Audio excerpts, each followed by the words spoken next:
Agopian serait né en 1926, d'après mes recherches, en Iran. C'est un Iranien, un jeune Iranien. Il fut un bijoutier de métier, appelé au ministère de la guérison divine en décembre 1945. Il faut noter bien ces dates. Donc, Agopian a commencé à prier pour les malades en décembre 1945. Il est arrivé aux États-Unis le 6 mai 1947. Le voyage d'Agopian a été financé par un homme d'affaires arméno-américain qui s'appelait Krikor Arakelian. Et cet homme était membre de la communauté arménienne.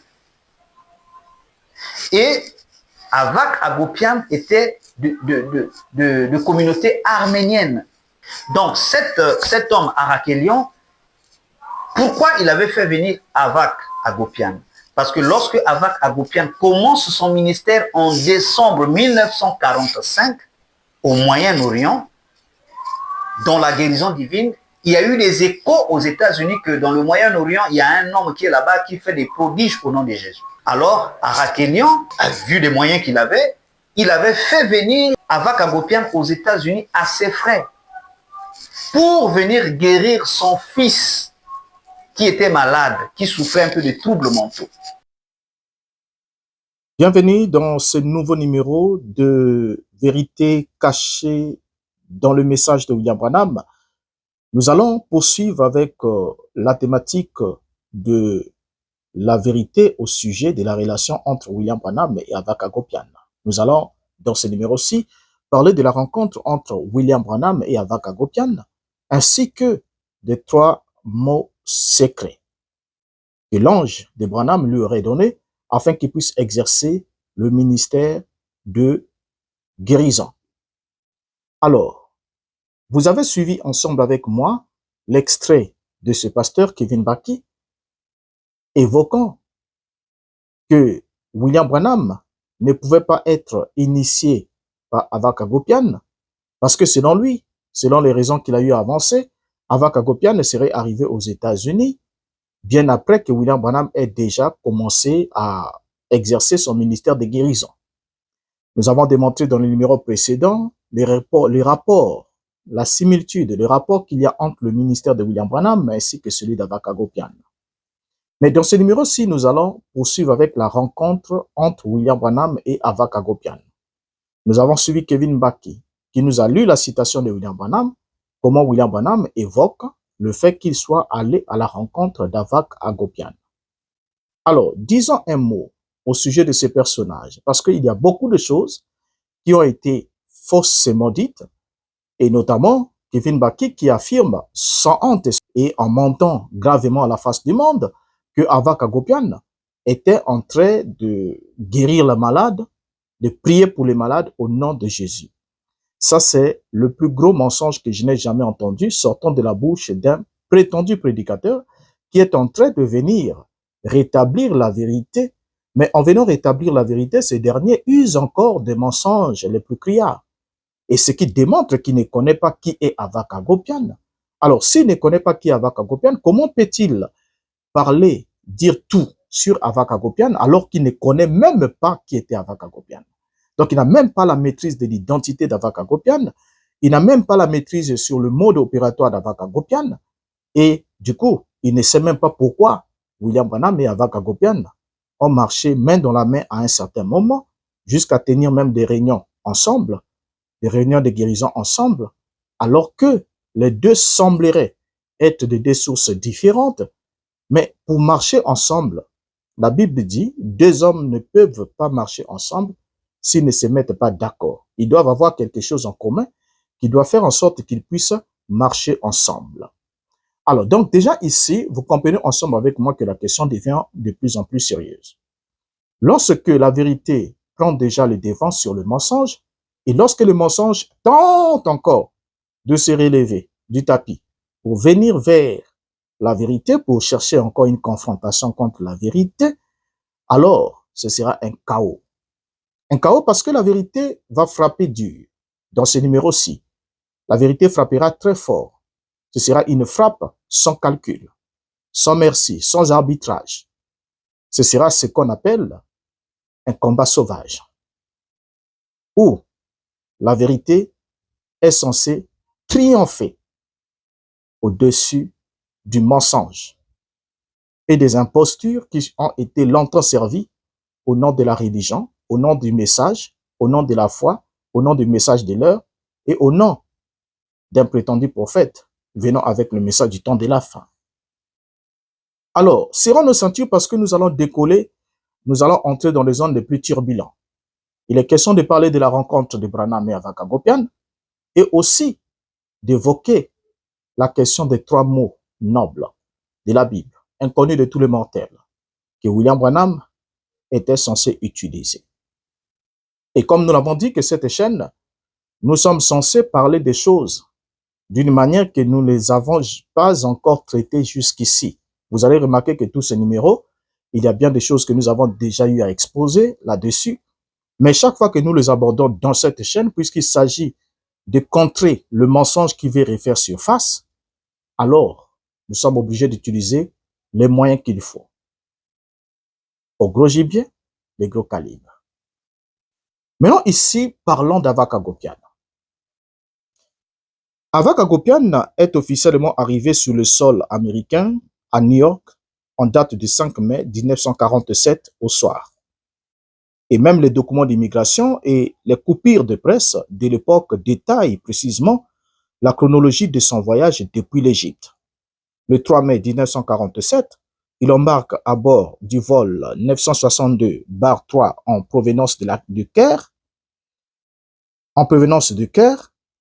Et le 5 mai 1947, son avion atterrit à New York à 19h00. Et le 12 mai 1947, après les formalités administratives et son voyage intérieur, il atterrit à l'aéroport de Los Angeles pour rejoindre Palm Springs.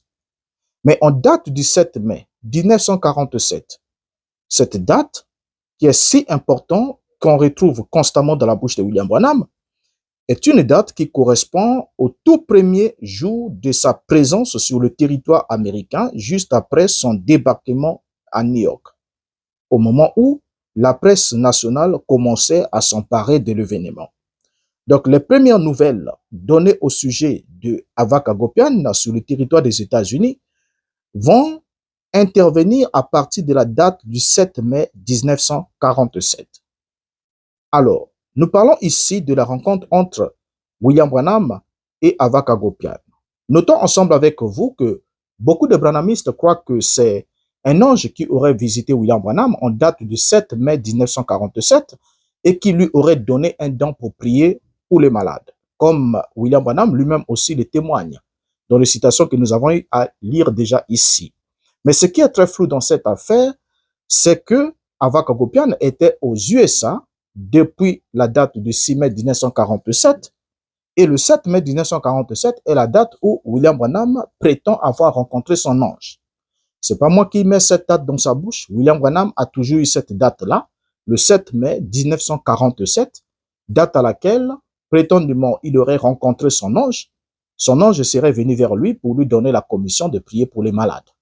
Donc, l'ange de William Branham a piétiné le sol des États-Unis d'Amérique en date du 7 mai 1947, date à laquelle William Branham dit être la date de la restauration ou la création de l'État d'Israël, alors que nous savons que chronologiquement et historiquement, c'est totalement faux. Nous l'avons déjà démontré et il n'y a pas de contredit jusqu'ici. Parce que quand nous démontrons la vérité, le fait que le croyant, les prétendus combattants du message du temps de la fin, qui sont censés défendre le message, lorsqu'ils restent bouche bée et n'interviennent pas dans les commentaires, ne réagissent pas, cela sous-entend qu'ils ont encaissé, ils ont compris que nous avons dit une fois de plus la vérité et que ce qu'ils sont en train de tenter de faire, ce n'est que du mensonge pour occuper des gens, les distraire davantage, jusqu'à ce que le jugement vienne à les surprendre ou encore la mort vienne à les surprendre dans cet état-là afin que leurs âmes soient perdues. Donc, tout celui qui est en train de s'élever en ce moment-ci pour vouloir démontrer que Branham avait raison, qu'il n'était pas ce qu'on dit de lui, ils apportent d'abord, ils ne viennent pas avec des preuves. Vous voyez? Donc, nous, lorsque nous parlons, nous exposons les preuves, les évidences, mais eux, lorsqu'ils parlent, ils pensent qu'ils sont sur la chaire de leur tabernacle, là où ils peuvent lire une citation et puis faire tous les commentaires possibles hors sens et contraire à tout, et espérer quand même être applaudis par leurs fans, les fans qui étaient d'abord des fans des musiciens, qui sont devenus alors les croyants, parce que c'est une maladie du message du temps de la fin. Les prédicateurs qui commencent d'abord musiciens, ils gagnent d'abord des fans, des fans pour leurs chansons, et après, puisqu'ils ont des fans, alors ils vont transformer ces fans-là en brebis, et eux-mêmes vont se transformer en prédicateurs. Et nous connaissons cela.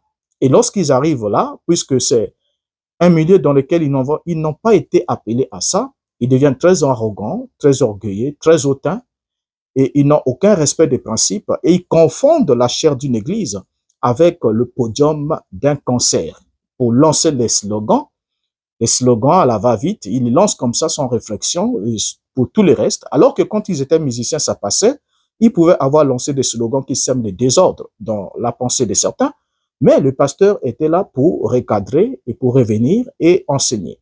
Maintenant qu'ils sont devenus pasteurs, ils lancent les slogans, ils n'ont pas le moyen de les réparer parce que c'est sur les tribunes de leur prétendu tabernacle qu'ils le font. Et c'est ça qui devient très dangereux. Alors faites extrêmement attention en ce moment-ci. Lorsque vous voyez quelqu'un s'élever pour venir prétendument défendre le message de William Branham, et lorsqu'ils viennent, ils apportent aucune contre-évidence assez solide pour pouvoir vous permettre de vous remettre en question. Mais au contraire, ils viennent encore jeter de l'huile dans le feu et éveiller davantage les soupçons de ceux qui ne soupçonnaient pas quelque chose. Parce que nombreux sont ceux qui ne pensaient pas qu'il y avait un problème, mais lorsqu'ils voient maintenant des prédicateurs commencer à réagir, ils se sont dit sûrement il y a eu un problème. Ça veut dire que nous sommes touchés. Ça veut dire que le message est en danger. Ça veut dire que le tabernacle est en danger et le business est en train de défaillir. Alors maintenant, regardons. En parlant ici de la rencontre entre William Branham et Avak Hagopian. Notons qu'Avak Hagopian était un mystique guérisseur occultiste et adepte de la théurgie. C'était un homme qui avait des étranges pouvoirs spectaculaires et pouvait même apparaître littéralement à plusieurs endroits à la fois. Donc, il était quelqu'un qui était très poussé dans la théurgie. Ceux qui ne savent pas ce que c'est la théurgie, c'est une science occulte. Vous voyez bien? Alors, remarquons qu'Avak Hagopian, qui pouvait faire même des téléportations, est arrivé par avion à Los Angeles en date de 6 mai 1947 pour répondre à l'appel d'un riche homme américain qui désirait la guérison de son fils. Et avec sa robe, ses longs cheveux noirs, son secret et les rumeurs sur ses capacités, il était entouré en quelque sorte d'une aura mystique qui avait retenu l'attention des médias à cette époque. Ainsi, le magazine Life va décrire Avak comme étant Avak le guérisseur. Vous voyez bien? Et aussi le prophète de la guérison divine. Alors, la présence du guérisseur spirituel étranger et les histoires qui le concernaient ont attiré des centaines de malades à Palm Beach qui ont même installé des camps devant la propriété des Arcaliens, son hôte, l'hôte d'Avak Hagopian. Et Avak traitait ainsi quotidiennement environ 60 personnes par imposition de main et la prière. Voyez? Et la foule, qui pouvait atteindre jusqu'à 4000 personnes, était si nombreuse qu'elle représentait un risque croissant pour la sécurité et même pour la police. Son visa valable de 6 mois avait expiré en date de novembre 1947. Mais à l'instigation d'innombrables partisans, il a pu être prolongé jusqu'en avril 1948. Mais une lettre du 10 février 1948, récemment découverte, a été adressée au service d'immigration américain par Jack Moore. Et Jack Moore était le directeur de campagne de William Branham, et ce dernier, dans sa lettre, défendait avec ferveur la cause d'Avak Hagopian. Que lisons-nous dans cette lettre du février 1948? Il écrit ce qui suit, Jack Moore. Lisons ensemble. Messieurs, je vous écris au sujet d'Avak Hagopian, le jeune guérisseur arménien dont l'entrée dans ce pays a été facilitée par une famille californienne influente au profit d'un de leurs membres malades. Je viens d'apprendre qu'en raison des lois sur l'immigration de notre bon pays, il devra quitter le territoire dans les prochains jours, à moins que vos services ne lui accordent un délai supplémentaire. Je sais également que ce sincère serviteur de Dieu souhaite rester en Amérique pendant une période prolongée afin de mieux accomplir son ministère ici. J'ai eu le privilège la semaine dernière à Miami de rencontrer et de converser avec Avak. Et en tant que pasteur et homme d'affaires, je dois avouer que je suis profondément impressionné par la pieuse sincérité de cet homme et qui, plus est par la confirmation définitive de sa capacité reconnue à obtenir la guérison pour ceux qui la recherchent par son intermédiaire. Il est connu qu'en tant que chrétien de confession presbytérienne, sa vie est constamment en danger dans son propre pays non chrétien. Personnellement, je pense que vous rendrez un grand service à ce jeune homme et à notre pays si vous pouviez lui accorder une prolongation du temps qui lui est imparti. Je vous en prie, messieurs, en sa faveur. Vous remercions de votre considération. Je suis sincèrement votre, signé Jack T. Moore. Alors, voyez ici que lorsque Jack Moore écrit, la lettre ici de Jack Moore, qui était le directeur de campagne de William Branham, confirme non seulement la rencontre personnelle de M. Moore avec Avak Hagopian à Miami, mais aussi sa conviction du don divin et de la vocation du guérisseur. Vous voyez bien? Jack Moore ici décrit Avak comme étant un sincère serviteur de Dieu. Voilà, il est décrit comme un serviteur de Dieu.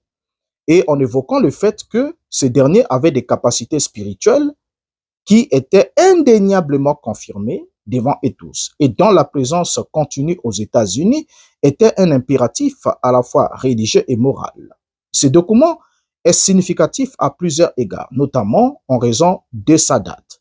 Déjà, la date de 10 février 1948 était la date qui tombait pleinement en période du mouvement de la pluie de l'arrière-saison, et Jack Moore participait à l'organisation des campagnes de William Branham, et peu de temps auparavant, il avait contribué même à la rédaction du magazine The Voice of Healing, et cela faisait près d'un an que Jack Moore avait rencontré William Branham et Gordon Lindsay. Mais l'échec total de la mission de guérison de Branham et d'Avak Hagopian à Palm Springs et le décès définitif des fils des crieurs arcaliens illustrent ainsi parfaitement les précédents établis par Moore et d'autres concernant les guérisseurs et dont les guérisons ont souvent échoué. Alors, quand nous venons sur le point de la rencontre entre William Branham et Avak Hagopian, soulignons que Avak était déjà aux États-Unis depuis quelques mois lorsque Branham va faire cette déclaration à son sujet. La déclaration qui a été lue aussi par Kevin Baki, que nous allons relire ensemble avec vous. L'ange de Dieu, prêché le 2 11e mois 47. Notons la date, le 2 novembre 1947. Au paragraphe 8, Branham dit: et j'ai devant moi plusieurs milliers de kilomètres à parcourir par avion. J'ai parcourant depuis Vancouver, travaillé sur la côte aussi loin qu'en Californie, revenir à Fresno où je dois me rendre demain chez les Arméniens. Ils ont fait venir par avion un jeune homme du nom d'Avak. Il prie pour les malades. Ils l'ont fait venir du cœur pour prier pour un jeune du nom d'Arcalien. Alors, ici, nous avons lu William Branham. William Branham qui évoque le fait que il doit se rendre à Fresno, donc il passe par la Californie, ensuite il doit revenir à Fresno, et il doit se rendre chez les Arméniens. Et Branham souligne, ils ont fait venir par avion un jeune homme du nom d'Avak, il prie pour les malades. Alors, Branham ici, notons-le que il n'avait pas encore un succès dans son ministère de guérison avant de rencontrer Avak Hagopian. Et nous allons le prouver.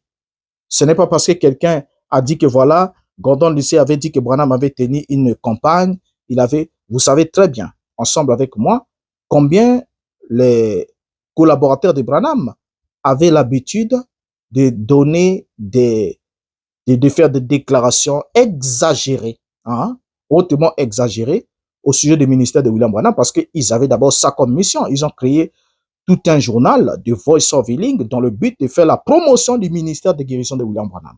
Donc du coup, chaque fois qu'ils trouvaient même, je sais pas, un petit quelque chose, voilà, un petit quelque chose, il agrandissait et même s'il y avait juste un vent qui était passé quelque part, il faisait de ce vent un élément surnaturel. Donc, ils avaient le devoir de faire la promotion de William Branham. Ils l'ont même signifié dans le journal de Voice of Healing que l'objectif de la création de ce journal est de faire la promotion du ministère de guérison de William Branham. Donc, vous comprenez bien, ils avaient tout intérêt à dramatiser les choses autour de William Branham. Donc, soulignons que William Branham, qui n'avait pas encore un succès dans le ministère de guérison, va ici préconiser d'aller rencontrer Avak Agopian, au sujet duquel il affirme lui-même, il prie pour les malades. Alors, Branham, lorsqu'il dit qu'il doit aller vers Avak Agopian, parce qu'Avak Agopian prie pour les malades, c'est ça ce qui a intéressé William Branham d'aller vers Avak Agopian. Nous sommes là en fin novembre 1947. Avak s'était installé à Miami Beach, en Floride, où il reçut la visite de William Marion Branham. Alors, que va dire Branham quelques semaines après la rencontre avec Avak Agopian? On va comprendre si avant de rencontrer Avak, ce qu'était Branham et qu'est-ce qu'est devenu Branham après sa rencontre avec Avak Agopian. Loin des mensonges que les prédicateurs peuvent vous balancer. Ici, Branham parle en fin décembre, en fin novembre 47, le 2 novembre 47, Branham évoque qu'il doit aller rencontrer Avak Agopian parce que ce dernier prie pour les malades, n'est-ce pas? Maintenant là, Branham va alors nous rapporter ce qui s'est passé, les résultats observés dans son ministère après sa rencontre avec Avak Agopian, ce qu'il n'avait plus avant. Ce n'est pas à moi de le dire, mais on va interpeller William Branham. Je vous ai dit que ça va chauffer dans ce numéro-ci, parce que nous allons dire tout, pas faire semblant, hein, mais nous allons dire toute la vérité. Et dans la prédication, l'ex-expérience, prêché le 7, 12e mois 47, regardez bien la date, nous sommes là le 7 décembre 1947, le paragraphe 7, Branham dit, et maintenant, la première chose que j'aimerais faire maintenant, avant d'aborder cela, c'est dire un mot de prière. Et ensuite, nous allons parler pendant quelques instants et je vais vous donner quelques témoignages sur les choses qui se sont passées. Et puis, nous allons commencer la ligne de prière et consacrer beaucoup de temps à prier pour tout celui qui le désire. Et surtout, pour tous ceux qui ne peuvent pas revenir aux autres réunions. Et ensuite, je vous donnerai les raisons. Et avant de dire ceci, avant de prier, j'aimerais remercier Dieu de m'avoir retourné le don de guérison et avec plus de succès. Depuis le dimanche, avant le dimanche passé, et aussi pendant ces 2 semaines, j'ai vraiment prié pour les malades plus que pendant des mois. C'est vrai, cela est revenu plus béni qu'au départ. Et vous allez le remarquer, j'en suis sûr, au cours de cette réunion. Nous sommes avec Branham. Branham ici est en train de rendre grâce à Dieu. Il dit qu'il remercie Dieu de l'avoir retourné le don de guérison et avec plus de succès. Ce qui veut dire que ce don de guérison était perdu. Branham ne l'avait plus. Mais Branham dit que c'est revenu avec plus de succès.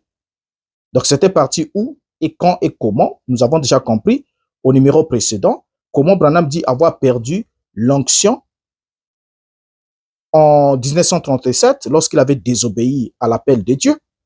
Et comment est-ce que cette onction lui a été restaurée lors de la visitation de son ange.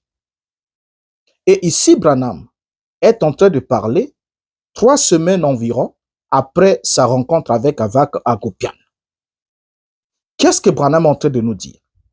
Et avant de dire ceci, avant de prier, j'aimerais remercier Dieu de m'avoir retourné le don de guérison et avec beaucoup plus de succès. Donc, le don de guérison est retourné à Branham, mais avec beaucoup plus de succès. Ça veut dire que Branham, avant le retour de ce don, il n'avait pas plus de succès. C'est pas moi qui parle ici, c'est William Branham. Et Branham me précise depuis quand est-ce que cela est revenu avec plus de succès. Il dit lui-même, depuis le dimanche, avant le dimanche passé, et aussi pendant ces 2 semaines. Voilà. Donc là, nous avons 3 semaines. Donc, avant le dimanche passé et pendant ces 2 semaines, nous avons 3 semaines. Et Branham me dit, j'ai vraiment prié pour les malades plus que pendant des mois. C'est vrai, cela est revenu plus béni qu'au départ. C'est revenu plus béni qu'au départ. Alors, Kevin Baki, pourquoi est-ce que vous ne prenez pas le temps de dire la vérité? Pourtant, dans le titre, vous avez dit, j'ai dit tout. J'ai dit tout. Mais absolument, vous, au fait, vous n'avez absolument rien dit, sauf venir essayer encore de mentir, alors que les gens sont déjà suffisamment trompés. Ils ont maintenant besoin de la vérité. Vous venez encore ajouter des mensonges. Branham va ajouter au paragraphe 14. Branham dit, et il m'a laissé me débrouiller pendant 6 mois. Cela a brisé mon cœur. Quand j'ai vu cela, ce que j'avais fait, j'ai essayé de me tenir devant vous et de prêcher. Et je n'y arrivais pas. J'en étais complètement fondu. Je suis monté à la chair et j'ai alors compris que je prêchais et disais combien Balaam était mauvais et j'agissais comme Balaam. Je faisais des choses que l'ange de l'Éternel qui m'avait rencontré là m'avait dit de ne pas faire. Et je me posais des questions. Ça fait 6 mois qu'il ne m'a plus visité. Et il avait dit que je réduisais trop le don de guérison à l'accomplissement des miracles. Il y a des miracles accomplis le long de la ligne. Que Dieu fasse donc le tri s'il le veut. Que je me sente conduit par son esprit ou que quoi que le Seigneur me dise de faire, eh bien, c'est scripturaire. Écoutez le paragraphe 18. J'ai quitté et frère Charit et moi, nous sommes allés et j'étais épuisé. Je n'arrivais pas à dormir. Je suis allé par avion. Je me suis mis à pleurer dans l'avion. L'hôtesse est venue et a demandé, qu'y a-t-il, monsieur? Je ne pouvais pas le lui dire. Elle ne comprendrait pas. Je suis descendu de l'avion. Je suis rentré. Et quand les prédicateurs sont venus à ma rencontre, ils m'ont fait entrer, m'ont mis au lit et se sont agenouillés. Ils se sont mis à me parler. Et le révérend Baxter, un merveilleux homme de Dieu, est entré dans la chambre. Il y est entré furtivement seul. Il a dit, Frère Branham, a-t-il dit, je peux vous assurer que le don de guérison ne vous a pas quitté. Il a dit, les dons et les appels s'en sont repentir. Il a dit, Dieu traitera avec vous, il sera cependant absolument infidèle à sa promesse s'il te retirait le don. Il a dit, cela ne peut pas vous quitter. Il a dit, Samson avait passé toute une nuit avec une prostituée. Le lendemain matin, il est sorti et il a soulevé les portails et les a emportés. Vous voyez, c'est vrai. Et David et les autres comme ça. Il a ajouté, il traitera avec vous. Il a dit, Moïse avait frappé les rochers alors qu'il était censé lui parler. Vous voyez, il a dit, c'est vrai, mais l'eau avait jailli. C'était vrai. Mais il a dit, il traitera avec vous, mais il vous fera payer pour ça. Mais voyez, le don est là. D'une manière ou d'une autre, je ne pouvais simplement pas. Eh bien, je craignais que ce soit parti. Je ne sentais pas Dieu nulle part. Et j'espère et j'ai confiance que jamais de toute ma vie, je n'aurai à passer 3 autres jours comme cela. C'était l'enfer sur terre, mes amis. C'était, eh bien, Dieu avait quitté, l'ange avait quitté, le Saint-Esprit. Et je n'avais rien.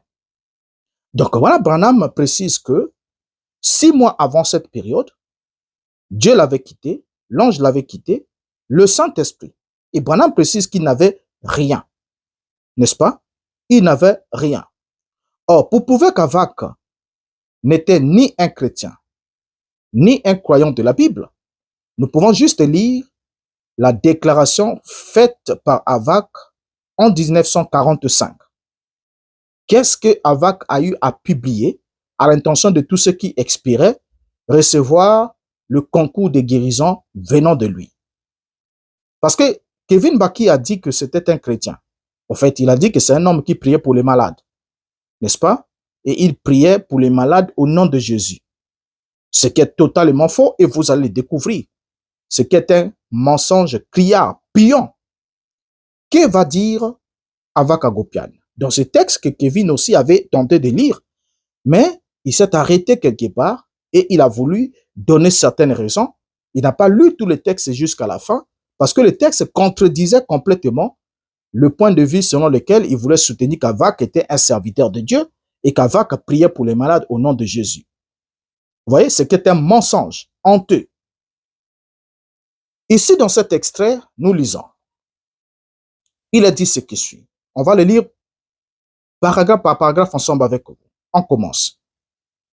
Aux personnes malades qui sont venues me voir, j'ai jusqu'ici distribué gratuitement et aux dépens même de ma propre santé la force de guérir qui m'a été accordée. Depuis le 9 décembre 1945, j'ai reçu au nom de la vérité de nouvelles forces pour être mises au service de l'humanité entière. Et c'est là d'un bout à l'autre de l'univers, de sorte que les personnes malades ne doivent plus se déplacer pour venir me voir.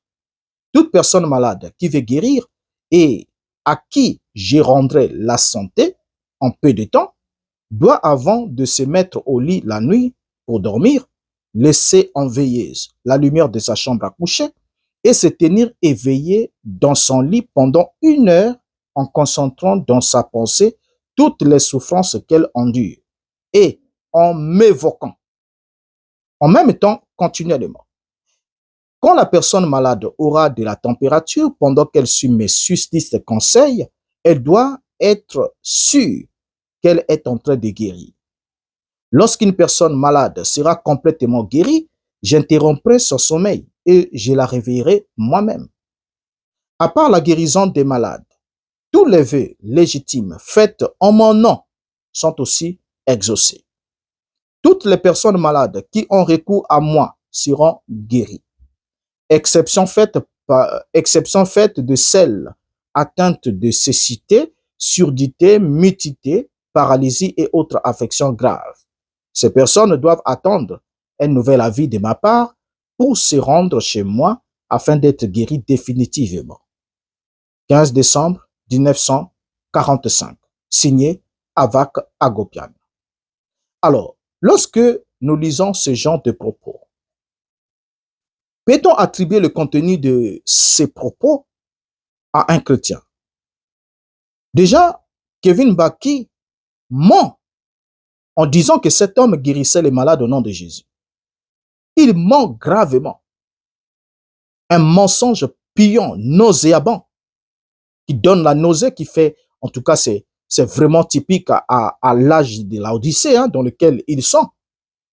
C'est l'âge où on produit des choses qui font vomir. Vous voyez bien? Donc ici, Kevin Baki ment. Quand on se retrouve devant ce genre d'expression, on lit ce texte comme nous l'avons lu là. Remarquez déjà, dans ce texte ici d'Avak Agopian, il ne désigne pas Dieu ou Jésus ou même le Saint-Esprit comme étant la source de son don. Regardez, il ne parle même pas d'eux. Il ne parle ni de Dieu, ni de Jésus, ni du Saint-Esprit. Vous voyez, il ne parle pas non plus de la puissance de Dieu, ni de la puissance du Saint-Esprit. Absolument pas de tout ça là. Mais il parle bien d'autre chose. Il parle au nom de la vérité. Il dit, j'ai reçu au nom de la vérité des nouvelles forces pour être mis au service de l'humanité entière. Regardez bien. Et il reçoit ça au nom de la vérité. La vérité, ce n'est pas un nom. Remarquez bien. Alors, on remarque aussi une chose. Dans tous les textes, il n'y a pas non plus le nom de Dieu, ni le nom de Jésus qui ait été cité par Avak Agopian. Avak est en train de faire la promotion. Il dit que c'est lui qui rend la santé à ceux qui évoquent son nom. C'est lui, Avak. Il dit ce que je rendrai la santé. Il parle de rendre la santé aux gens qui vont évoquer son nom à lui, Avak. Et il leur donne des directives, des consignes sur comment est-ce que lui, Avak, va même apparaître et interrompre le sommeil de ces gens pour attester qu'ils sont réellement guéris. Alors, lorsqu'on parle d'évoquer, évoquer désigne l'action de faire apparaître des esprits par magie. Dans l'évocation, on est en présence d'un acte magique. Donc, c'est le fait de faire apparaître l'esprit, de mettre les esprits en mouvement. Donc, lorsqu'on évoque le nom d'Avak Agopian, on fait apparaître ce dernier. Voilà pourquoi quand il parle du fait d'évoquer son nom, il dit aux gens de garder la lumière de veilleuse allumée, c'est-à-dire qu'il ne faut pas que la lumière soit forte, il ne faut pas aussi qu'il soit totalement dans l'obscurité, mais ils doivent garder la lumière de la veilleuse allumée. Et puis se concentrer. Il leur donne les méthodes. Ensuite, ils doivent évoquer son nom en concentrant leurs pensées sur leur pathologie, sur leurs problèmes. Et lorsqu'ils vont évoquer son nom continuellement, cela ferait que Avak leur apparaisse pour les réveiller. Donc, Avak va leur apparaître. Donc, vous comprenez que c'est quelqu'un qui avait une autre dimension. Il avait un autre aura mystique. Vous voyez? Alors, tout ce que Avak est en train de nous présenter ici sont des choses qui sont incompatibles avec la foi chrétienne. C'est des choses qui sont incompatibles avec la foi chrétienne. Ici, Avak ne demande pas aux gens de prier Dieu en son nom. Déjà, ce serait autre chose. Mais il demande aux gens de l'évoquer lui, Avak. Et il promet en même temps des exaucements en son propre nom. Donc, les gens qui vont évoquer son nom, c'est ces gens-là qui seront exaucés. C'est des gens-là que lui, Avak, rendra la santé parce qu'il a reçu des nouvelles forces pour pouvoir le mettre au service de l'univers. Or, dans le christianisme, l'invocation et l'exaucement sont rattachés au nom de Jésus-Christ. Vous voyez bien? Actes chapitre 4, le verset 12, le dit clairement. Jean chapitre 14, verset 13 à 14, le disent clairement. Donc, l'invocation et l'exaucement ne sont pas liés au nom d'un quelconque homme. Or, Avak Agopian concourait pour sa propre gloire, pour la gloire de son propre nom terrestre. Et aujourd'hui, cet homme d'Avak Agopian est déjà mort, il est enterré. Mais les véritables chrétiens continuent à invoquer celui qui est vivant au siècle des siècles, selon Apocalypse 1, verset 18. Parce que le nom de Jésus est le nom qui est au-dessus de tout nom, selon Philippiens chapitre 2, le verset 9. Et le seul nom qui a été donné parmi les hommes par lesquels nous devions être sauvés, c'est bien le nom de Jésus. Le glorieux nom. Vous voyez bien? Et c'est lui et lui seul qui a promis d'exaucer la prière de tous ceux qui invoquent le Père en son nom. Il dit, tout ce que vous demanderez au Père en mon nom, je le ferai. Est-ce que vous voyez? Alors, donc déjà ici, Avak Agopian démontre qu'il n'est pas chrétien. Il démontre qu'il n'est pas chrétien et attribue à Avak Agopian la qualité d'être un serviteur de Dieu. C'est une preuve évidente qu'on ne sait pas de quel Dieu on parle. Parce que non seulement Kevin Baki, qui a mordu à cet hameçon erroné, mais Jack Moore déjà, collaborateur de William Branham, en son jour, lorsqu'il écrit pour demander la prolongation du visa de cet homme, Avak Agopian, il a signifié que c'était un serviteur de Dieu. Mais comment est-ce qu'on peut être serviteur de Dieu et connaître réellement qui est Dieu et attribuer à cet homme qui fait ce genre de déclaration biblique la qualité d'un serviteur de Dieu? Comment est-ce qu'on peut le faire? Alors, si on le fait, attribuer à Avak Agopian la qualité d'être un serviteur de Dieu, il n'y a que deux choses. Soit on ne sait pas qui est Dieu, soit on est conscient qu'on sert le même Dieu. Déjà, dans le mot Dieu, c'est un mot générique. Comprenons-le. c'est un mot générique, puisque la Bible dit même le Dieu de cet âge mauvais a aveuglé l'intelligence des incrédules. Donc, il y a des êtres au ciel qui sont appelés dieux, comme il existe réellement plusieurs dieux, a dit l'apôtre Paul dans 1 Corinthiens chapitre 8, le verset 5 à 6. Donc, il y a plusieurs êtres qui sont appelés dieux. Donc, lorsqu'on dit serviteur de Dieu, on n'a pas précisé quel est le nom de ce Dieu. On n'a pas dit qu'il est serviteur de Jéhovah Elohim. Non plus, serviteur de Yeshua. Vous voyez bien? Donc, Avak Agopian étant présenté comme un serviteur de Dieu par Jack Mo, prouve que Jack Mo ne connaissait pas son Dieu. Parce que si les gens comme Avak sont désignés d'être les serviteurs de Dieu, c'est clair qu'on ne connaît pas de quel Dieu on parle. On ne parle pas du Dieu de la Bible. C'est pas possible. On ne parle pas du Dieu de la Bible. Est-ce que vous pouvez imaginer un seul instant cet homme, ce magicien d'Avak Agopian, ce mystique, adepte de la chirurgie, comme on pouvait le désigner comme étant le thaumaturge, Avak Agopian. Est-ce que vous pouvez un seul instant imaginer que ce dernier peut tenir ce même discours devant l'apôtre Paul ou devant Pierre? Le même discours là que nous avons lu là. Est-ce qu'Avak Agopian peut le tenir devant l'apôtre Paul ou devant Pierre? N'est-ce pas que c'est quelque chose d'autre qui est contraire à ce qui est écrit? Et que dit Galates chapitre 1, le verset 8? Même nous-mêmes, ou même un ange du ciel, si vous enseigne autre chose que ce que nous avons enseigné, qu'il soit anathème. Donc déjà ici, Avak Agopian est un être anathème.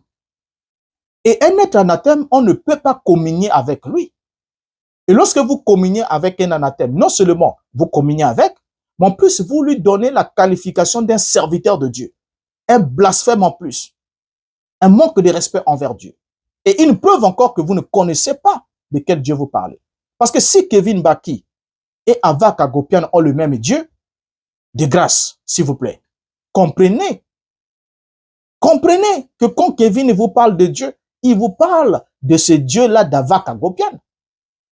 Parce qu'Avak Agopian est un serviteur de Dieu qui prétendument, selon Kevin, chassait le démon au nom de Jésus.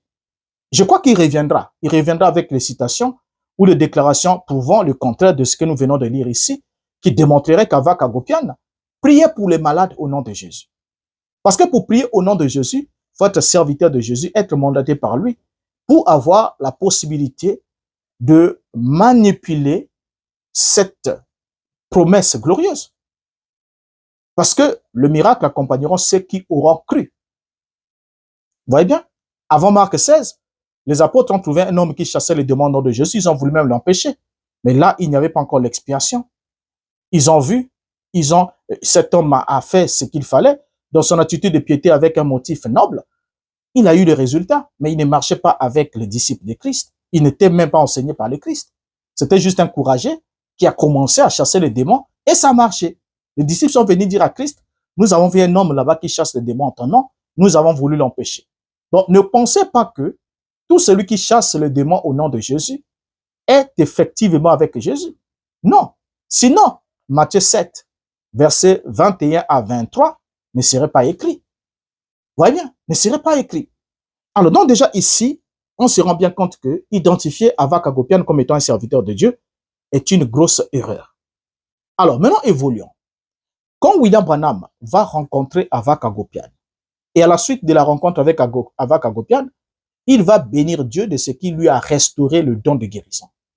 Pourquoi est-ce que ce don de guérison n'a pas été restauré avant qu'il rencontre Avak Agopian, mais c'est après qu'il ait rencontré Avak Agopian que le don de guérison lui a été restauré et avec plus de succès que jamais. Et c'est Branham qui l'a dit. Donc ça veut dire que depuis que Branham aurait reçu son prétendu don de guérison, le don là n'avait pas de succès. Et le succès a éclaté lorsque Branham rencontre Avak Agopian. Maintenant, qu'est-ce que vous voulez qu'on comprenne? Est-ce que vous n'êtes pas comme des enfants à la maternelle à qui on doit faire des dessins pour que vous compreniez? Vous voulez qu'on vous fasse un dessin, un schéma pour ça? Non. Vous comprenez exactement qu'il y a eu quelque chose qui s'est passé. Cette rencontre a emmené un déclic. Et ça, il faut le comprendre. Maintenant, regardez. Lorsque on va poser la question à William Branham, parce qu'il y a des gens qui ont suivi, qui ont vu que Branham était ensemble avec Avak. Parce qu'avec Avak, laissez-moi vous le dire, ils ne se sont pas juste rencontrés comme ça, après ils ont fait une photo. Non. C'est faux. Ils ont même, puisqu'ils avaient le même parrain qui parrainait William Branham, qui parrainait Avak Agopian, ils les ont parrainés ensemble. Donc, ils ont des réunions de guérison qu'ils ont tenues ensemble. Voyez bien, ensemble. Donc, Branham et Avak Agopian. Ils les ont tenus ensemble. Et c'est à la suite, après que Branham soit rentré chez lui, qu'il va maintenant avoir d'autres résultats. D'autres résultats. Mais qu'est-ce qui s'est passé dans cette rencontre-là? Et quelqu'un va alors poser une question à William Branham. Et Branham va dire ce qui suit. Dans la prédication Ange de Dieu, prêchée le 4 mars 48, paragraphe 32. Écoutons Branham. Quelqu'un a posé une question ici, il y a quelques jours. Beaucoup parmi vous ont entendu parler d'Avak. Vous savez, il était venu ici en ce temps-là. Eh bien, nous avons cherché à nous rencontrer depuis un temps. Nous nous sommes rencontrés il y a quelques jours en Floride. Et nous sommes fait photographier et nous avons dit, il y a 3 points de suspension, comprenez ça, hein? Les 3 points là, ça veut dire que on a coupé une bonne partie. Ça peut être même 5 minutes, 10 minutes, 20 minutes, ça dépend du temps. Ça dit que les garçons de bande, maudits soient leurs âmes. Ils ont coupé, parce qu'ils coupaient toujours des parties dangereuses qu'ils trouvaient compromettantes pour William Branham. Lorsqu'ils faisaient le montage de bande, dès qu'ils trouvent que, c'est que Branham a dit ça, non, ils avaient ce ministère-là de couper. Voilà, ils ont coupé. Et voilà pourquoi vous voyez, on met espace vide sur la bande. Ou bien on met un point d'interrogation parce que la partie-là est vide. Pourquoi est-ce qu'elle est vide? Pourquoi est-ce que ce n'est que quand Branham commence à dire quelque chose qui semblerait être intéressant que cette partie devient du coup vide? Vous voyez bien? Donc Branham dit, nous nous sommes rencontrés il y a quelques jours en Floride et nous nous sommes fait photographier et nous avons dit. Qu'est-ce qu'ils ont dit? On ne sait pas.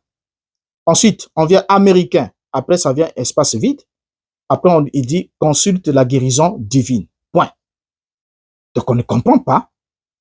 Donc, Branham qui était venu clarifier les choses, le voilà qui laisse les gens dans l'ambiguïté. Sa parole est découpée. Vous voyez bien?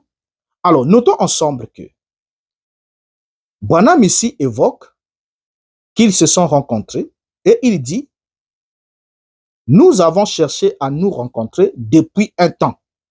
Donc, ça veut dire que Branham cherchait à rencontrer Avak et Avak cherchait à rencontrer Branham depuis un temps. Ils voulaient se rencontrer. Pour quelle raison? Déjà, soulignons-le, comme nous l'avons dit, les 2 hommes ont eu à partager la scène. En fait, ils ont même fait des tournées ensemble et ont posé pour des photos promotionnelles afin de maximiser l'impact de leur ministère de guérison respectif. Donc, il fallait faire des photographies ensemble. Et ces photographies-là étant publiées ensemble, cela devait maximiser leur ministère. Et on verrait Branham être un grand, un gaillard à côté d'un grand, et on verrait Avak Agopian comme étant un grand qui a été agréé par un natif. Donc, ils devaient maximiser l'impact de leur ministère de guérison respectif. Chacun d'eux avait des intérêts. Mais avant qu'on arrive à la photo, qu'est-ce qui s'est fait? C'est là. Et on reviendra dans le prochain numéro, faute du temps, on reviendra pour voir pourquoi ils étaient tous habillés en blanc. C'est pas le mensonge que Kevin Baki a déballé pour dire que voilà, c'était la coutume de ce pays-là, cette époque-là, les gens s'habillaient comme ça. Voilà. Et on verra à quel moment les gens devraient s'habiller comme ça, dans quelle saison. Et Branham et Avak Agopian se sont rencontrés en quelle saison? Pour qu'ils s'habillent comme ils se sont habillés là. Vous voyez bien? Alors déjà, cette rencontre et cette association sont anormales, voire complémentantes pour le ministère de William Branham qui se disait être un homme de Dieu. Avak Agopian, déjà pour commencer, n'était pas un prédicateur chrétien évangélique classique, mais il était un mystique oriental. Donc le fait que Branham, qui affirmait constamment qu'il était guidé exclusivement par son ange, va s'associer à un guérisseur mystique non aligné sur la doctrine chrétienne traditionnelle, est une contradiction flagrante et majeure. Vous voyez bien? Donc, le mal encore dans tout ça, c'est que les 2 hommes avait lamentablement échoué pour la guérison du fils du milliardaire qui avait fait venir Avak à Gopian. Le même milliardaire qui avait donné une Cadillac à Avak et que Branham avait trouvé comme, il avait manifesté une certaine jalousie. Je suis avec eux ici en Amérique, pourquoi moi on ne m'offre pas une Cadillac et on offre à Avak? Et on a aussi emmené une Cadillac, on est venu aussi donner une Cadillac à Branham. Et ailleurs, il dit qu'il avait refusé, un mensonge. Mais alors qu'il avait accepté, et on le voit bien rouler à bord de cette Cadillac, qui était la voiture top, numéro 1, à cette époque-là. Donc on a offert ça à Branham. Mais lorsque ce milliardaire s'est rendu compte que ni Avak, ni Branham n'ont réussi à guérir son fils de l'épilepsie, il s'était désolidarisé d'eux. Et il avait commencé à comprendre que il y a quelque chose qui ne va pas, alors qu'il avait financé la venue d'Avak. Et cet échec avait mis en doute l'authenticité et le caractère même normal de leurs dons combinés aux yeux du public à l'époque. On s'est dit, mais comment se fait-il? Deux dons combinés, William Branham et Avak Hagopian, ensemble, qui prient pour une personne, la personne n'est pas guérie. Avak vient prier, la personne n'est pas guérie. Branham aussi vient prier, la personne n'est pas guérie. Et c'était un échec. C'était décevant. Mais, qu'à cela ne tienne, ce qui nous préoccupe ici, c'est le fait que William Branham est allé à la rencontre de cet homme. Il dit, nous avons toujours cherché à nous rencontrer. Ils ont cherché à se rencontrer. Donc, Branham, qui est prétendument un serviteur de Dieu, mandaté par le Dieu qui est lumière, et il va chercher à rencontrer Avak Hagopian, qui était un mystique, mandaté par le Dieu des ténèbres. Branham va chercher à le rencontrer. Ils vont se rencontrer. Ils vont, comme lui-même l'a dit, faire une photo d'ensemble. Et dans une attitude joviale, calme. Et là-dedans, Kevin Baki a voulu se moquer de son auditoire, montrant que ils sont en train de conduire des gens, bon, excusez-moi les termes, je ne veux pas vous qualifier de ne pas être intelligent, mais au fait, il se moque de votre intelligence. Lorsqu'il vous dit que Branham peut rencontrer Avak Hagopian, ce n'est pas un problème, parce que les mages sont venus vers Jésus. Est-ce que ça fait de Jésus un magicien? Et Philippe, le magicien, a parlé avec Philippe. Est-ce que ça fait de lui un magicien? Et il a donné des exemples. J'ai attrapé la tête et j'ai dit, Seigneur, qu'est-ce qui ne va pas? Est-ce qu'il n'a même pas un conseiller à côté? Et pourquoi est-ce qu'ils nous ont même fait passer ce genre de choses? Comment il peut se moquer des autres jusqu'à ce niveau? Est-ce que le schéma de ce qui s'est passé entre Branham et Avak et le schéma des mages avec Jésus, est-ce que c'est la même chose? Est-ce que c'est la même chose? Et il dit, même Jésus qui est parti en Égypte, on dit donc qu'il était parti là-bas pour... Mais écoutez, est-ce que Jésus est allé en Égypte? Jésus est-il allé en Égypte? Ou ce sont ses parents qui l'ont emmené en Égypte sous instruction de l'ange pour le protéger de la colère d'Hérode? Parce que Hérode ne pouvait pas exercer une action contre cet enfant si cet enfant était dans le territoire égyptien. Donc il n'avait aucun pouvoir pour agir là-bas. Vous voyez bien? Donc c'est Dieu qui a choisi le lieu où on doit emmener son fils pour le mettre en sécurité. Jusqu'à ce qu'il a bien dit, jusqu'à ce que Hérode soit mort. Et la Bible précise que quand Hérode mourut, Jésus est revenu. Jésus a grandi à Nazareth. Donc ça n'a aucun rapport. Il est allé en Égypte, bébé. Il est revenu en Israël, petit enfant. Donc ne vous moquez pas des gens, surtout que vous êtes sur la toile. Et nous tous là, nous suivons ça. Il y a des gens sérieux. En tout cas, quand ils vous écoutent, lorsqu'ils vous suivent, ils s'attendent à recevoir de vous du sérieux. C'est pas tous ces petits, les autres là qui viennent faire les Mathieu V et tout le reste là, qui sont juste des fans. Mais il y a des gens qui attendent à recevoir de vous du sérieux.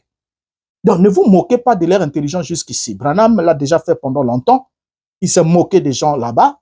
Et ces moqueries ont été transférées dans les bandes et dans les brochures.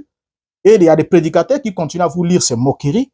Et vous continuez à dire Amen comme ça, juste, excusez-moi le terme, comme des bêtas, parce que vous ne l'êtes pas, hein, mais comme, je dis bien comme. Vous voyez bien? Donc ce sont des moqueries. Alors donc, Kevin, pour vouloir soutenir Branham, prend des exemples qui ne cadrent pas. Regardez, prenons les bons exemples. Quand les mages sont venus rencontrer Jésus, La relation qu'il y avait entre ces mages, les contemplateurs des astres, et Dieu ne nous est pas évoquée. Ne nous est pas évoquée. N'est-ce pas? Ne nous est pas évoquée. Ils sont venus, ils ont été conduits par l'étoile, et ils sont arrivés, l'étoile les a conduits jusqu'à Jérusalem. Arrivés à Jérusalem, ils vont demander, l'étoile disparaît, et lorsqu'on leur lit l'écriture, on leur dit ce que dit l'écriture.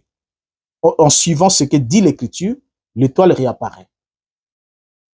Pour montrer que l'écriture conduira quiconque. Pourquoi est-ce que Dieu les a conduits? Pourquoi est-ce que Dieu n'a pas conduit Hérode? Parce que eux ne partaient pas pour faire du mal à l'enfant, mais ils partaient pour lui rendre hommage. Parce qu'on rend hommage au roi lorsqu'il naît. Nous avons vu son étoile en Orient, nous sommes venus pour le rendre hommage. C'est ainsi que l'étoile va les conduire. Ils sont arrivés, ils ont rendu hommage. Ils ont fini, ils ont donné leurs dons, ils sont repartis. Ça n'a aucun rapport. Le mouvement est dans un sens. C'est le mage qui vient vers Jésus. C'est le mage qui vient vers Jésus. Et pas le Jésus adulte, mais le bébé couché sur une crèche.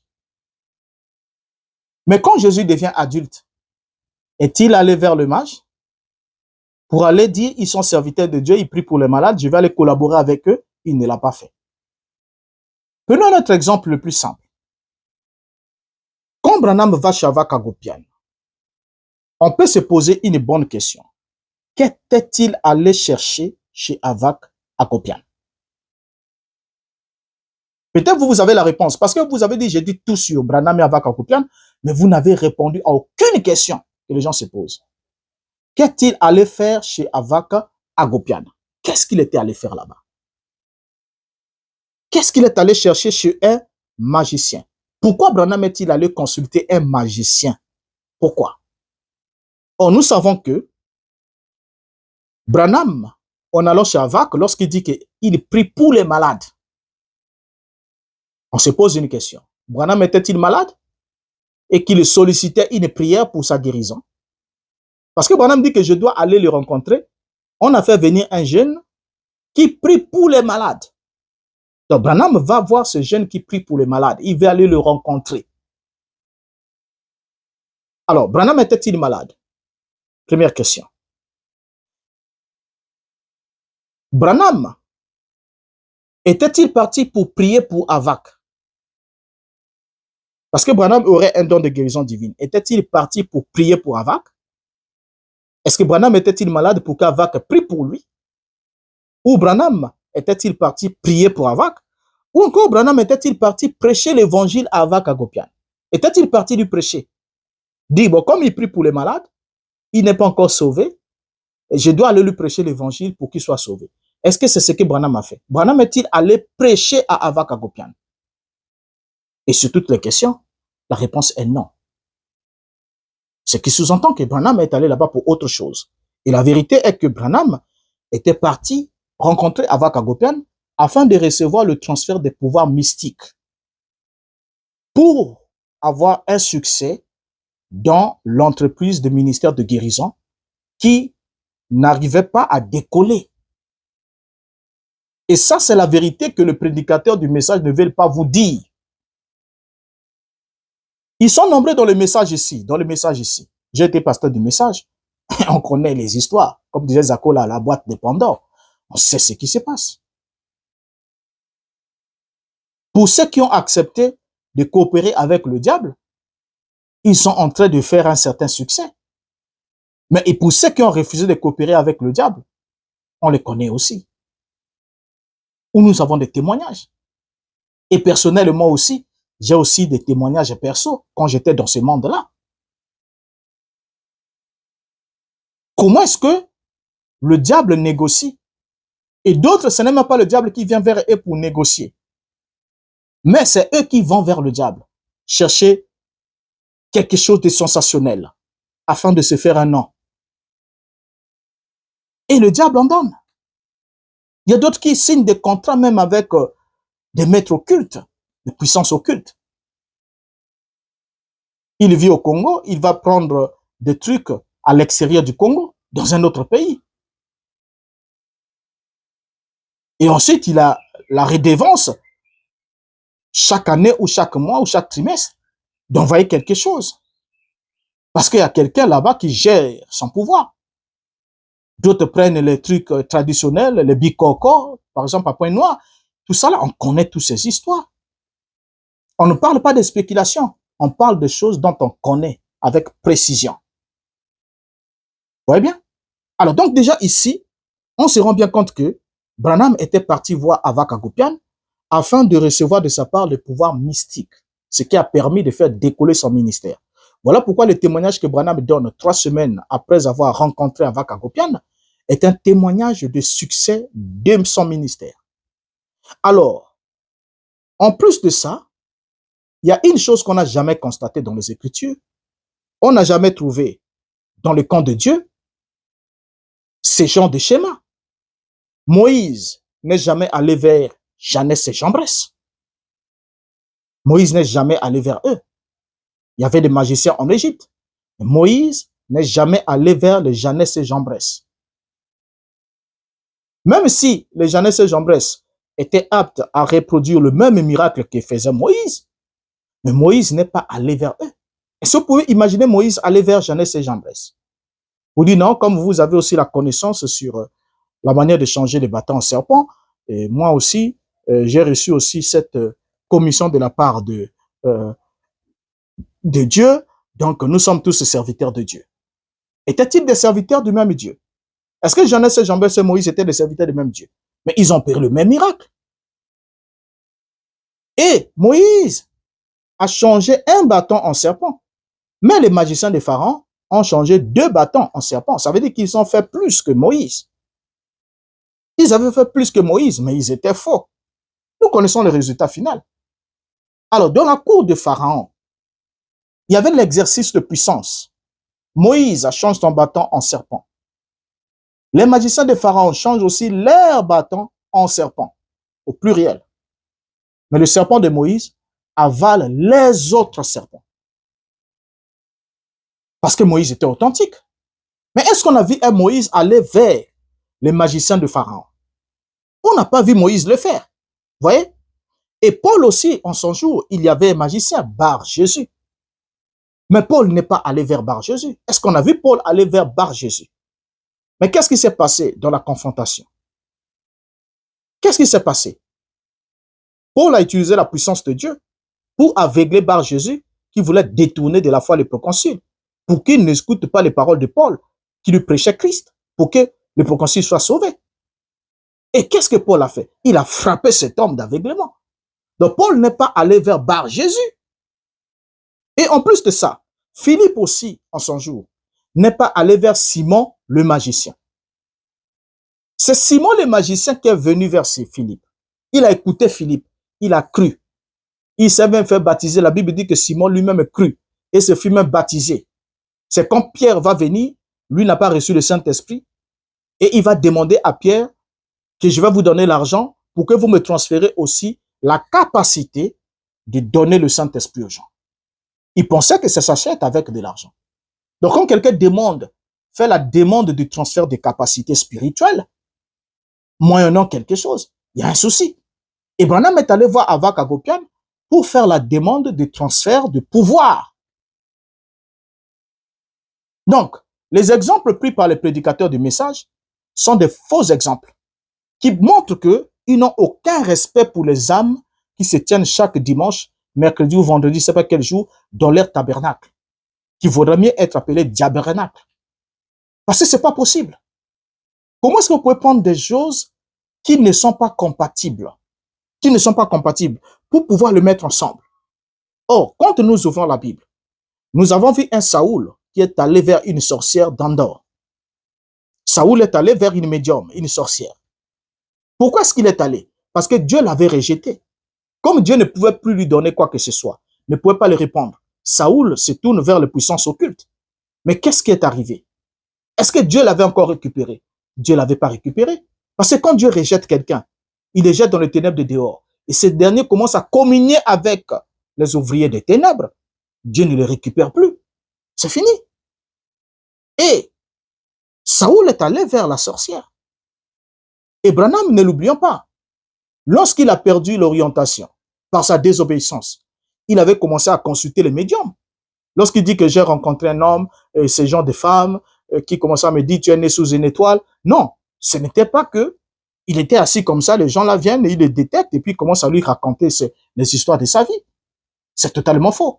Et Branham, en tant que serviteur de Dieu, s'il en était un, bien sûr, il devait s'éloigner le plus vite possible, n'est pas donner suite, n'est même pas écouter, et n'est même pas converser, et n'est même pas garder ces histoires pour un jour prêcher ça du haut de la chair, comme étant une confirmation divine, que les mages ont vu que j'étais né sous 3 étoiles en date de 6 avril, et à partir de là, Branham change sa date de naissance. Et que le prétendu mage va lui dire, tu n'auras pas de succès à l'Est, tu dois aller à l'Ouest. Et Branham va orienter sa vie selon les conseils d'une femme, d'un médium, pour aller à l'Ouest, là où il devait avoir du succès. Mais quel est le succès qu'il a eu à l'Ouest? Échec. Vous voyez bien? Échec absolu. Alors donc déjà ici, on se rend compte que ce sont, dans l'histoire par exemple de la Bible, Pharaon qui consultait les magiciens païens. Donc lorsque Branham va consulter un magicien, jusqu'à se faire photographier avec lui et lui donner le titre d'un quelqu'un qui prie pour les malades, qui a le ministère de la guérison divine, cela nous amène à nous poser des sérieuses questions sur sa personne. Ça nous amène à nous poser de sérieuses questions. Puisque la Bible nous dit bien, dans Amos chapitre 3, le verset 3, « 2 hommes marchent-ils ensemble sans être convenus ?» Est-ce que c'est possible à 2 hommes de marcher ensemble sans d'abord s'être convenus? Et en plus de ça, dans 2 Corinthiens chapitre 6, verset 15, quel rapport y a-t-il entre Christ et Bélial? Ou encore, ou quelle part a le fidèle avec l'infidèle? Alors déjà, vous comprenez ici que la rencontre entre William Branham et Avak Hagopian était une rencontre incestueuse. Une rencontre qui compromet les revendications de serviteurs de Dieu qu'avait William Branham. Une rencontre qui met en mal ceux qui ont le discernement pour pouvoir saisir qu'il y a du faux. Pourquoi le ministère de William Branham a décollé au niveau de la guérison après sa rencontre avec Avak Hagopian? Et pourquoi est-ce que Avak Hagopian a-t-il contribué pour lancer plusieurs ministères dans le mouvement de la pluie de l'arrière-saison? Pourquoi Avak était-il le moteur? Pourquoi était-il le moteur? Vous savez, frère, quand vous monte un temps, mais n'acceptez pas qu'on vous monte tout le temps. S'il vous plaît. Tout ce qu'on peut avoir dans ce monde passera. D'ailleurs, ce corps que nous portons va passer. C'est même le premier à nous décevoir. Lorsque nous allons le perdre, nous perdons tout le contact avec l'environnement et tout ce qu'on avait. Mais vous avez une âme qui ne cesse de tirer la sonnette d'alarme au-dedans de vous pour vous dire, il y a du faux. Faites usage de votre discernement. Pour comprendre que la rencontre entre Branham et Avak Hagopian n'était pas une rencontre gratuite, mais c'était une rencontre entre un homme qui était amoureux de pouvoir mystique pour pouvoir galvaniser son ministère. Alors, donc vous comprenez ensemble que il est grandement temps qu'on prenne conscience, qu'on se ressaisisse et qu'on puisse dire à ces menteurs du mensonge de William Branham, ça suffit. Ça suffit. Arrêtez de me prendre pour un imbécile. Arrêtez de me prendre pour un con, pour une conne. Parce que je vois clair dans votre jeu que votre intérêt, c'est votre gain personnel. Mais ce n'est pas que moi, je gagne le royaume des cieux. Parce que si vous voulez que je gagne le royaume des cieux, vous ne me direz pas des mensonges. Parce que quelqu'un comme Avak Hagopian ne peut en aucun cas porter le titre d'un serviteur de Dieu. Quand ce dernier ne mentionne même pas le nom de Dieu dans cette adresse, dans ce communiqué, et qui se prévaut dans la position de quelqu'un à qui on doit évoquer et qui doit venir guérir les gens et qui peut même apparaître dans les maisons des gens. Avak l'a dit. Et Avak a fait des choses. Il a laissé des traces, des empreintes. Mais nous savons que nous avons reçu le discernement pour pouvoir comprendre que même dans un environnement qui est hostile à Dieu, Dieu peut répondre aux besoins de la foi d'une personne par l'exercice de sa bonté. Dieu est tellement bon. La Bible dit qu'il est tellement bon que par sa bonté, il peut répandre de l'eau sur le mauvais et sur le bon herbe. Il peut faire sortir son soleil sur le mauvais et sur le bon herbe. Mais le bon herbe est utile à celui qui l'a cultivé. Mais le mauvais herbe, lui, n'a pas été cultivé, il pousse tout seul. Et comme il n'est pas utile pour son maître, il n'a pas de maître, bien sûr, alors il finit par être coupé et jeté au feu. Mais pourtant, il a bénéficié de la pluie. Pourtant, il a bénéficié du vent. Pourtant, il a bénéficié du soleil. Donc, ça veut dire que lorsque vous êtes dans un environnement religieux, c'est pas parce que vous avez bénéficié d'un miracle étant dans le message d'Abraham. C'est pas parce que vous avez bénéficié d'une certaine opportunité, d'une guérison ou d'une opportunité quelconque, ou encore un certain comportement qui était en train de vous perdre. À cause du message, vous avez cessé un certain comportement vicieux. Et comprenez que Dieu qui est bon peut répandre son soleil sur le bon et le mauvais. Mais c'est la nature de la sémence qui est en vous qui déterminera. Parce que si la nature de la sémence qui est en vous est la sémence de Dieu, cette sémence de Dieu aimera la parole de Dieu. Jésus dit, mes brebis entendent ma voix et me suivent. Celui qui entend la voix de Jésus suit Jésus. Il ne suivra pas un homme qui lui-même court dans les maisons des magiciens, les médiums, les sorciers, tout ça, les féticheurs, pour chercher à rassembler des pouvoirs. Parce que Branham, ne l'oubliez pas, il n'a pas seulement fait le syncrétisme des doctrines et des enseignements religieux, des plagiats par-ci, par-là, mais il a aussi fait le syncrétisme des pouvoirs mystiques. Dans la Kabbale, il est allé, il a pris. Dans le Wicca, il est allé, il a pris. Et dans beaucoup de systèmes, il suffisait qu'il soit en contact avec quelqu'un qui savait manipuler quelque chose. Et Branham s'y accrochait et s'y appropriait.